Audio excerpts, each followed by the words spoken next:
विद्यार्थी मित्रांनो, मागच्या तासाला आपण कथेचे घटक कोणते ते पाहिलं होतं. कथेचे एकूण 7 घटक आहेत. कथाबीज, कथानक, वातावरण निर्मिती, पात्र चित्रण, नाट्यमयता,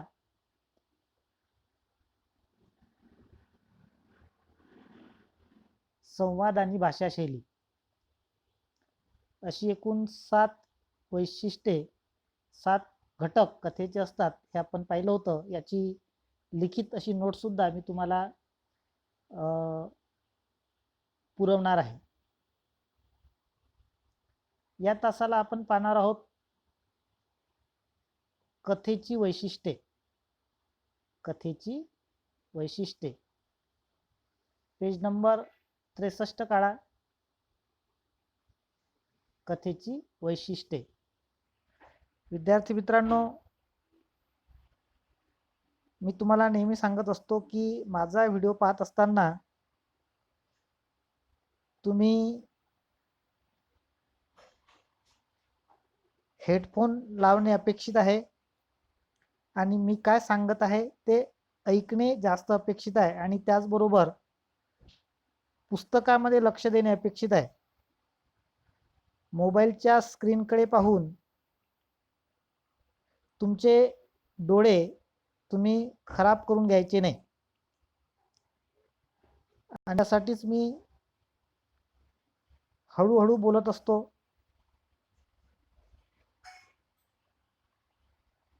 तुम्हाला समजून सांगण्याचा प्रयत्न करीत असतो.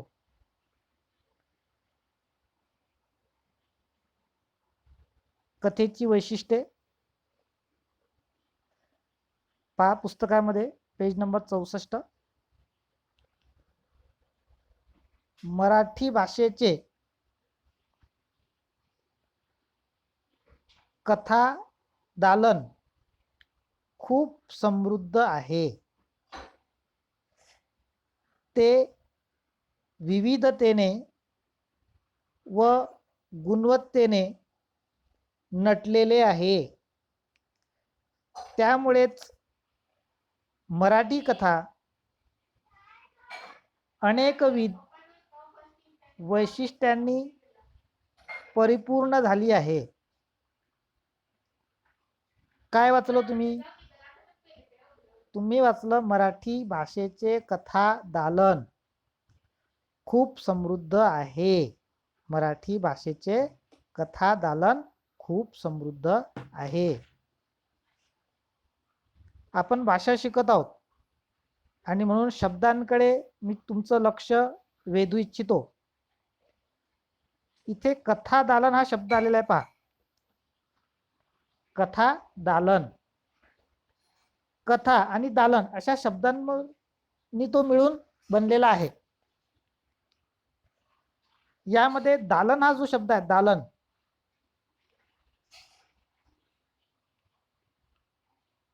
तर दालन म्हणजे काय? तुमच्यातल्या बऱ्याचशा विद्यार्थ्यांना प्रश्न पडेल की दालन म्हणजे काय? तर दालन म्हणजे एक कप्पा, एक भाग. जसं आपण म्हणतो मुख्यमंत्र्याचे दालन म्हणजे मुख्यमंत्री जिथे बसतो ती खोली.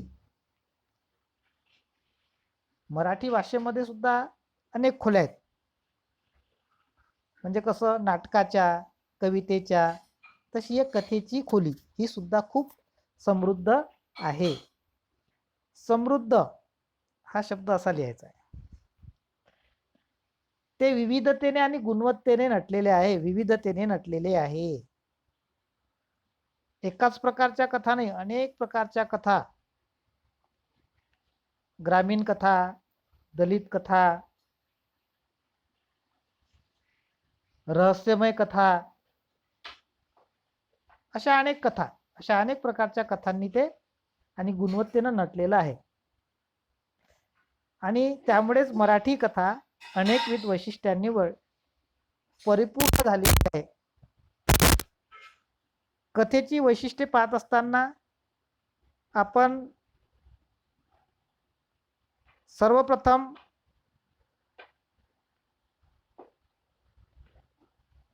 पाहू पहिलं वैशिष्ट्य, कथा मनोरंजन करते.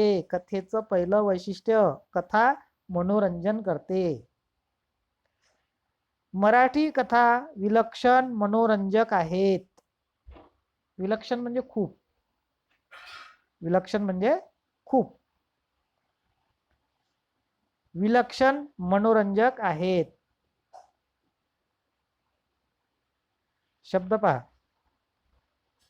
तिची खुमारीच मोठी न्यारी आहे. खुमारी शब्द पहा, न्यारी म्हणजे वेगळी, न्यारी म्हणजे कशी वेगळी, तिची खुमारीच न्यारी आहे. मराठीत सर्वात जास्त वाचला जाणारा साहित्य प्रकार म्हणजे कथा होय. आपण कविता खूप कमी वाचत असतो विद्यार्थी मित्रांनो. नाटकांचं वाचन सुद्धा खूप कमी होतं. कादंबऱ्या मोठमोठ्या असतात म्हणून कादंबऱ्या सुद्धा बरेचशी लोक वाचत नाहीत. परंतु कथा हा साहित्य प्रकार मात्र असा आहे की तो सर्वांना आवडतो.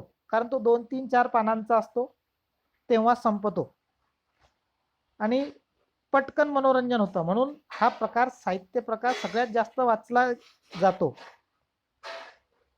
विशेषतः दिवाळी अंकामध्ये कथेला मानाचे पान दिले जाते. आपण दिवाळी हा सण साजरा करतो. त्या दिवाळीच्या सणामध्ये वेगवेगळ्या वर्तमानपत्रांकडून, प्रकाशनगृहांकडून, प्रकाशकांकडून दिवाळी अंक प्रसिद्ध होतात आणि या दिवाळी अंकांमध्ये कथेला एक वेगळं स्थान दिलं जातं. ते का? कारण तिच्या मनोरंजकता या वैशिष्ट्यामुळे. दिवाळी ही आपल्यासाठी मनोरंजनाची पर्वणी असते, आनंदाची पर्वणी असते आणि म्हणून दिवाळी अंकामध्ये कथेला महत्त्वाचं स्थान मिळतं. अबालवृद्ध कथा सांगण्याचा आणि ऐकण्याचा आनंद मनमुराद लुटतात. लहान असो अबालवृद्ध, शब्द पहा, अबालवृद्ध, लहान असो की म्हातारा, सर्वच लोक कथा सांगण्याचा, कथा ऐकण्याचा मनमुराद असा आनंद लुटत असतात. तो कथेच्या ह्याच वैशिष्ट्यामुळे. कथेच्या कोणत्या वैशिष्ट्यामुळे? मनोरंजकतेमुळे. मनोरंजनाची कितीतरी अत्याधुनिक साधने, उदाहरणार्थ टीव्ही वगैरे खूप नंतर उदयास आली, पण पहिला मान कथेचाच. कथा सर्वांनाच हवीहवीशी वाटते. याचे कारण तिच्या मनोरंजकतेत दडलेले आहे. मुले तर गोष्ट सांगण्यासाठी भंडावून सोडतात. तुमच्या घरात जर मुलं असतील, भंडावून सोडणे, लक्ष द्या, भंडावून सोडणे. मुलं म्हणजे तगादा लावणे. तुमच्या घरामध्ये सांगतात, आजी मला गोष्ट सांग, आई मला गोष्ट सांग. झोपत असताना, खास करून जेव्हा आपण झोपी जातो सगळे एकत्र, तेव्हा घरातली जी लहान मुलं असतात ती आपल्या मागे लागतात, आपल्याला भंडावून सोडतात, मला कथा सांगा, मला कथा सांगा. भंडावून सोडणे म्हणजे तगादा लावणे, मागणी करणे. मोठी माणसे याला अपवाद नसतात. माणूस गोष्टी वेल्हाड झाला तो तिच्या मनोरंजकता या वैशिष्ट्यामुळे. कथेचं मनोरंजकता, कथा मनोरंजन करते किंवा मनोरंजकता हे कथेचं एक अत्यंत आणि सगळ्यात पहिलं वैशिष्ट्य आहे विद्यार्थी मित्रांनो. आता आपण पाहू कथेचं दुसरं वैशिष्ट्य. कथेमुळे सुसंस्कार होतात. कथेचं दुसरं वैशिष्ट्य काय आहे? कथेमुळे सुसंस्कार होतात. मनोरंजकतेप्रमाणेच पुस्तकात पहा,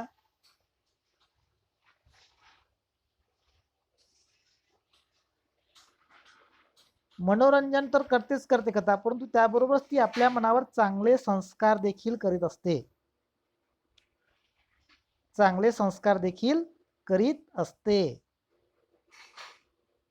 मनोरंजकतेप्रमाणेच मनावर संस्कार करण्याची ही जबरदस्त ताकद कथेत असते. कथेच्या माध्यमातून मूल्य विचार रुजवता येतात. कथा प्रेरणा, स्फूर्ती, बोध, ज्ञान देते. मानवता, सत्य, समता, न्याय, स्वातंत्र्य, बंधुभाव, औदार्य, धैर्य, श्रमनिष्ठा, संवेदनशीलता, दया, सहकार्य अशा कितीतरी मूल्यांचा संस्कार कथा करते. मानवी मूल्यांची कदर करणारी आदर्श व्यक्तिमत्वे कथा वाङ्मयातून जागोजागी आढळतात. सामान्य माणूस प्रसंगी आभाळा एवढा मोठा कसा होऊ शकतो, हे एखाद्या बोधकथेच्या माध्यमातून वाचकांच्या मनावर ठसवता येते. या संस्कार क्षमतेच्या वैशिष्ट्यामुळेच कथेतून सद्गुणाचे पाथेय देता येते. पाथेय लक्षात घ्या शब्द, पाथेय देता येते. पाथेय देता येते. पाथेय म्हणजे मार्ग, मार्ग दाखवता येतो. पाथेय म्हणजे सद्गुणाचा मार्ग दाखवता येतो, रस्ता दाखवता येतो. या संदर्भात तुम्हाला माहिती आहे, आपले आराध्य दैवत छत्रपती शिवाजी महाराज यांना जिजाऊ सुंदर सुंदर कथा सांगायच्या आणि त्या कथेच्या माध्यमातूनच छत्रपती शिवराय घडले होते, हे आपण पाहिलं आहे. आणि म्हणून कथेचे हे एक अत्यंत महत्त्वाचे वैशिष्ट्य आहे की कथेमुळे आपण येणाऱ्या पिढीवर सुसंस्कार करू शकतो, चांगले संस्कार करू शकतो. त्यांना न्याय, स्वातंत्र्य, बंधुभाव यांची ओळख करून देऊ शकतो. श्रमनिष्ठा, संवेदनशीलता, दया, सहकार्य, धैर्य हे सगळे शब्द काय आहेत? ही मूल्य आहेत, मानवी मूल्य आहेत. सत्य, माणसाने नेहमी सत्याच्या बाजूने राहावे. समता, समता म्हणजे सारखेपणा, भेदभाव करू नये, याला म्हणतात समता. न्याय, न्यायाने वागावे, कुणावरही अन्याय करू नये. स्वातंत्र्य, प्रत्येक व्यक्ती ही स्वतंत्र असते, तिला स्वतंत्र व्यक्तिमत्व असते, तिला तिचे स्वतंत्र विचार असतात. बंधुभाव म्हणजे आपापसातील प्रेम, हा हिंदू म्हणून हा माझा, तो मुस्लिम म्हणून तो माझा नाही, हा बंधुभाव नाही, तर कुणीही असू दे तो माझा भाऊ, हा बंधुभाव. औदार्य, मनाचा मोठेपणा, धैर्य, कितीही संकट आली तर मनुष्य डगमगून जाता कामा नये, त्याला म्हणतात धैर्य. श्रमनिष्ठा, कष्ट करण्याची लाज वाटता कामा नये, कारण श्रम करणे हे आपलं कर्तव्य आहे. संवेदनशीलता, दया, दया असावी मनामध्ये, सहकार्य असावं. अशा मानवी मूल्यांचा संस्कार करण्यासाठी, येणाऱ्या पिढींवर किंवा लहान मुलांवर संस्कार करण्यासाठी कथा सांगितल्या जातात. आणि म्हणून सुसंस्कार हे कथेचे दुसरे वैशिष्ट्य आहे. कथेचे तिसरे वैशिष्ट्य, कथा वाचकांची उत्कंठा वाढवते. पेज नंबर 65 वर आता आपण जाणार आहोत. कथा वाचताना अनेकदा आता पुढे काय होणार अशी उत्सुकता वाचकाच्या मनात निर्माण होते. त्याच्या मनात जिज्ञासा जागी होते, कारण कथानक वाचकाला खिळवून ठेवणारे असते. मी तुम्हाला जी कथा सांगितली होती त्या कथेमध्ये पेच होता, आता कसे होणार, तुम्हाला उत्कंठा लागून राहिली होती. मी मुद्दामूनच अर्धी कथा सांगितली आणि तो व्हिडिओ संपवला, म्हणजे जेणेकरून तुम्ही दुसऱ्या व्हिडिओकडे पटकन गेले पाहिजे. आणि तुम्ही पटकन दुसऱ्या व्हिडिओवर गेले की काय झालं मला ऐकायचं आहे, म्हणजे ते काय होतं, उत्कंठा. कथेमध्ये उत्कंठा असते. उत्कंठेमुळे वाचक तल्लीन होऊन जातात. वाचकाला वर्तमानातून भूतकाळात घेऊन जाणे आणि पुन्हा वर्तमानात आणणे अशा फ्लॅशबॅक लेखनशैलीमुळे कथा उत्कंठावर्धक होते. या दृष्टीने याच पाठ्यपुस्तकातील शोध ही कथा आपण शिकणार आहोत, समजावून घेणार आहोत. शक्य झालं तर तुम्ही एकदा ती वाचून घ्या. कथेमध्ये आकस्मिक वळणे असतात, नाट्यमय प्रसंग असतात, कथेचा अनपेक्षित शेवट, या सर्वांमुळे उत्कंठा कथेमध्ये टिकून राहत असते. आणि उत्कंठा हे कथेचे वैशिष्ट्य असते. जसं तुम्हाला मागच्या कथेमध्ये असं वाटलं होतं की आता पुढे काय होणार, आणि शेवटी अनपेक्षित परमेश्वर सर्पाचं रूप घेतो, नागाचं रूप घेतो, शिकाऱ्याला चावतो, त्याचा नेम चुकतो आणि बाण घार ससाण्याला जाऊन लागतो आणि कबुतराचे प्राण अशा प्रकारे देव वाचवतो. हा अनपेक्षित शेवट होता. तर उत्कंठा हे कथेचे तिसरे महत्वाचे वैशिष्ट्य ठरते. कथेचे चौथे महत्वाचे वैशिष्ट्य विद्यार्थी मित्रांनो ते आहे कथा एककेंद्री असते. कथा एककेंद्री असते. आता कथा एककेंद्री असते ही काय भानगड आहे? एककेंद्री, एककेंद्री शब्द आलाय तुमच्यासाठी, नवीन शब्द आहे एककेंद्री.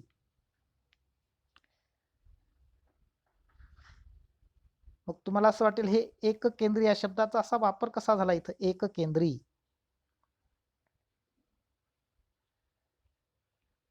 एक केंद्री हा शब्द आलेला आहे. एककेंद्री असते, याच्या विरुद्ध काय असेल? दुसरा याच्या विरुद्ध कोणता शब्द असेल? द्विकेंद्री. द्विकेंद्री याच्या विरुद्ध शब्द द्विकेंद्री येतो. त्रिकेंद्री असतो. म्हणजे समजा आपल्या घरात जर सत्ता फक्त आपल्या वडिलांचीच चालत असेल तर आपण असं म्हणायचं की वा ही एककेंद्री सत्ता आहे. पण वडिलांबरोबरच आपली मोठी बहीण जी आहे तिची सुद्धा घरात सत्ता चालते, तर मग घरामध्ये दोन केंद्र आहेत सत्तेचे, एक आपले वडील आणि आपली मोठी बहीण. ती जसं म्हणेल तसं होते. किती रुपयाचा मोबाईल घ्यायचा हे वडील ठरवतात आणि ती मोठी बहीण ठरवते. म्हणजे अशा वेळेस आपल्या घरामध्ये दोन सत्ता केंद्र असतात. तर असा शब्द आहे तो. पहा, चौथं वैशिष्ट्य आहे कथा एककेंद्री असते. पुस्तकात काय लिहिलंय पहा, अनुभवाचे रचनेचे एककेंद्रित्व हे कथेचे वैशिष्ट्य आहे. कादंबरी व नाटकाप्रमाणे ती बहुकेंद्री नसते. पहा, कादंबरी आणि नाटक यांच्याप्रमाणे ती बहुकेंद्री नसते. कादंबरीत अनेक प्रसंग असतात, नाटकामध्ये अनेक प्रसंग असतात, अनेक प्रसंगांची गुंफण असते. कथेमध्ये अनेक प्रसंग नसतात, प्रसंग एकच, शिकार, शिकारीचा प्रसंग. आपण पाहिले मागच्या कथेमध्ये शिकारीचा प्रसंग, दुसरा कोणताच प्रसंग तिथे उद्भवलेला नव्हता, म्हणून ती एककेंद्री असते असं आपण म्हणतो. परंतु कादंबरी मध्ये मात्र अनेक पात्र असतात, नाटकामध्ये अनेक पात्र असतात, त्यांच्या अनेक कथा असतात, त्यांची अनेक गोष्टी त्यामध्ये असतात, म्हणून ते बहुकेंद्री. परंतु कथा मात्र कादंबरी सारखी किंवा नाटकासारखी बहुकेंद्री नसते. कथेतील प्रसंग, पात्रे वातावरण मर्यादित असते म्हणूनच ती लहान असते, लघु असते, ती पसरट नसते, तिचे स्वरूप स्फुट म्हणजे छोटे असते. स्फुट हा शब्द आलाय, त्याचा अर्थ छोटे. लघु असते. स्फुट म्हणजे अचानक उद्भवणारे स्वरूप आणि अचानक विलीन होणारे असे स्फुट, असं तिचं स्वरूप असतं. कथा पटकन शिखरावर चढते आणि पटकन उतरते, पटकन संपते ती, म्हणून ते स्फुट.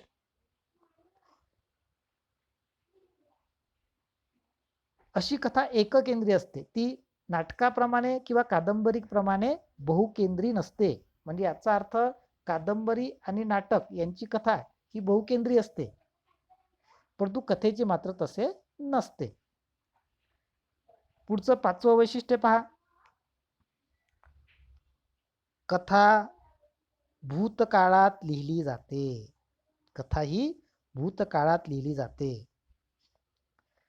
सर्वसाधारणपणे कथा भूतकाळात लिहिली जाते. म्हणजे ही जी गोष्ट असते ही गोष्ट घडलेली असते, घडून गेलेली असते. हे कथेचे एक अत्यंत महत्त्वाचे वैशिष्ट्य आहे विद्यार्थी मित्रांनो, की कथा ही भूतकाळात लिहिलेली असते, ते घडून गेलेली असते. कथेत होऊन गेलेल्या घटनांविषयीचे निवेदन असते. कथेमधली जी घटना असते, कथेमधली जे प्रसंग असतात ते होऊन गेलेले असतात. उदाहरणार्थ एक गाव होते, तेथे एक दानशूर माणूस राहायचा, म्हणजे हे सगळं झालेलं आहे. अशी वाक्यरचना सर्वसाधारणपणे कथेमध्ये आढळते आणि म्हणून असं म्हटलं जाते की कथा ही भूतकाळात लिहिली जाते किंवा ती भूतकालीन असते. हे कथेचे एक अत्यंत महत्त्वाचे वैशिष्ट्य आहे. अगदी सुरुवातीलाच एक आटपाट गाव होतं, त्या गावात एक गरीब ब्राह्मण राहत होता.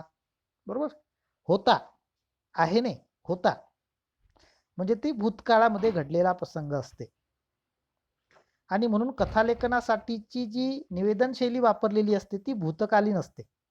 होता, होते, असे झाले, तसे झाले, झाले, होऊन गेले, म्हणजे ते भूतकालीन असते. अशी निवेदन शैली त्यामध्ये वापरलेली असते. यानंतर विद्यार्थी मित्रांनो, कथेचं पुढचं 6वं वैशिष्ट्य, कथेच्या माध्यमातून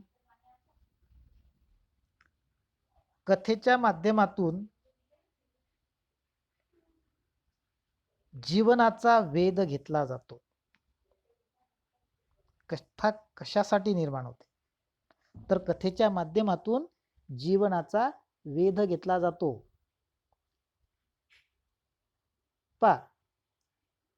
मानवी जीवनाचा थेटपणे